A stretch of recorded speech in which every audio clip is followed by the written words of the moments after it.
Quel est ton idole absolu dans le tennis? Je pense que c'est Rafael Nadal, sans aucun doute. Quel est le conseil qu'on t'a donné et qui t'a le plus aidé depuis que tu joues au tennis?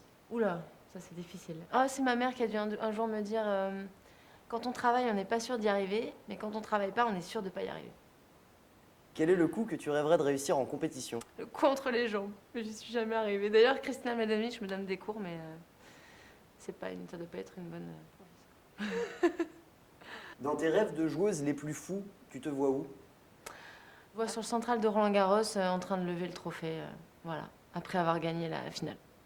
À quoi reconnaît-on qu'on a pris l'avantage psychologique sur son adversaire? Moi, je regarde pas trop mes adversaires, donc j'ai du mal à remarquer ces choses-là, mais bon, ça se sent, c'est dans l'air, quoi. Quel est le pire truc qu'on t'ait fait pour te déconcentrer? Bon, je balance des noms, tant pis, hein. Mais Sarah Errani à Toronto, parce qu'en fait, quand je m'encourage, moi sur le cours, je dis Bamos. Et en fait, elle a pas du tout aimé. Et donc, en fait, je suis remontée de 5-1 à 5 partout. Et là, elle m'a dit mais pourquoi tu dis Bamos? Tu dis, t'as pas à dire Bamos, c'est moi qui dis Bamos. Toi, tu dis allez. Elle a complètement pété un câble. Je sais pas ce qui lui a pris. Sur quel score préfères-tu gagner tes matchs et pourquoi? 6-0, 6-0. C'est nul. C'est quoi cette question là? Si tu avais le choix, quelle qualité que tu n'as pas rêverais-tu d'avoir? Le calme.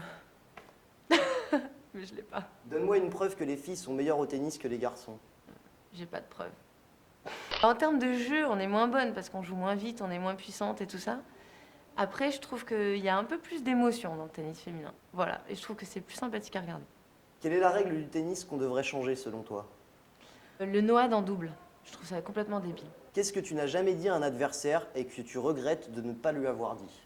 Oh, je sais pas. Il y a sûrement des matchs où j'avais des choses à reprocher à mes adversaires, mais en général, je me dis que sous le coup de l'émotion, pendant un match, on dit des choses qu'on pense pas ou on fait des choses qu'on pense pas non plus.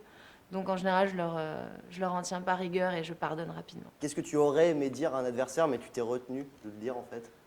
Bah, j'aurais bien insulté Sarah Errani à Toronto, mais je l'ai pas fait parce que j'ai essayé de rester dans mon match, mais franchement, elle méritait. Quel objet fétiche emportes-tu toujours avec toi sur le court? Ma raquette.